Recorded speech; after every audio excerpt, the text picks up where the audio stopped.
another speech, another speaker, and that's Pat Conlon. And his speech is speech number 2, organize your speech. And he's defined that even more clearly. He wants to explain a theory. And his speech title is The Politics of Pride Rock. Correct. Politics of Pride Rock. Pat Conlon, come on up. Thank you, Mr. Toastmaster. All right, when I think of Disney, numerous classics come to mind. You got Aladdin, Peter Pan, Snow White and Seven Dwarfs. I could go on and on. But none of what I just mentioned hold the title as the highest grossing hand-drawn film in history, nor the highest grossing 2D animated film in history. This title goes to The Lion King. It actually was the first animated movie in Disney that was completely produced and created at the Disney site in Orlando, Florida. It also was one of the first movies that involved computer animation. And there's one particular scene where there's a group of wildebeest that are stampeding across the savannah. And this is a 2-minute scene within the movie. And it took creators over 2 years to produce and finalize with the given technology. So this 1994 movie is adored by children and adults throughout America and even the globe. It's a coming-of-age story about a young son who has deep admiration for his father, deep respect. It has great moral themes woven in and out, themes of responsibility, seeing the good in people. But beyond these themes lie subtle undercurrents of social and economic inequality and class division. The biggest contributor to this class division and class struggle is the geography within the setting of the movie. So the main setting is the Pride Lands, which is the main savanna area where most of the animals live and inhabit. And in the center of the Pride Lands is the Pride Rock, which is a massive structure that is literally and figuratively above everything and everyone else. Only Mufasa, the main fatherly character, and his family are allowed to perch on it. To me, this seems like a dictator-like throne where they have rule over everyone. And he said it best when he talks to his son Simba, and he says, Simba, when you inherit the kingdom, you will own everything the sun touches. And to me, that sounds a bit communist. I don't know about you guys, but... And then on the other side, we have what the correct nomenclature is, the shadowy place.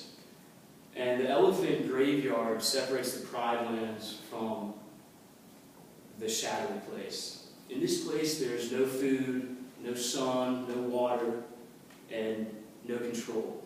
And when we see this place, we also are introduced to 3 of its inhabitants, the 3 hyenas. They are excluded from the Pride Lands because they are different, they're barbaric, they're scavengers, and they're said to contaminate the Pride Lands if they were to go over there. And actually, a fact is, one of the hyenas' names is Shenzi, and that literally in Swahili means uncivilized and barbaric. So this got me thinking, and I kind of compared this shadowy place to a modern-day American ghetto, where citizens who are financially unable to support themselves are put, and they're given very little opportunity to grow or progress and advance in society.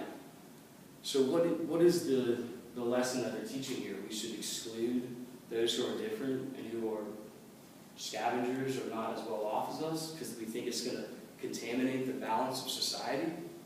I don't think that's a lesson that should be taught at all. The root cause, of this, I believe, is primogeniture.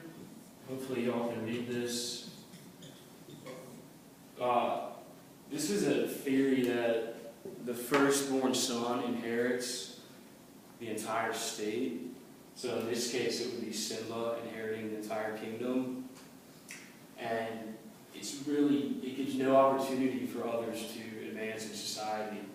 And I think we've learned our lesson in American history. This dates back way early in history, where wealthy white landowners had the biggest advantage of leadership positions when America was expanding. There wasn't opportunities for other people to move up in the world because it was dominated by them passing it down to their first son.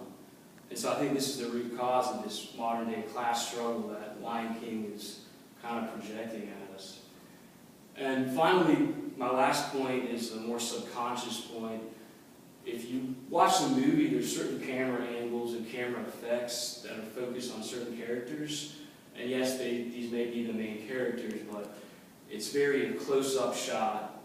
And if you happen to realize all the characters that have these high socially political levels are the rarest animals in the jungle. But when they look down on the common animals, it's just a herd. They do a panoramic view. There's no individual shots. It's just a group. And that to me is like more of a common class that is just below the higher class. So I just want to recap real quick.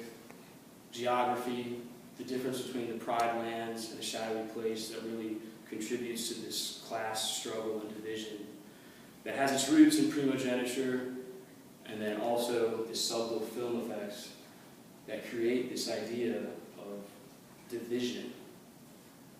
And so, beyond the surface of the movie, there's a lot of great heartfelt and ethical themes, and I think that's great. But I think when we look a little further, it gets to be a little more honest if we think a little more about that. So I ask you tonight, can you feel the love tonight? Because I certainly can.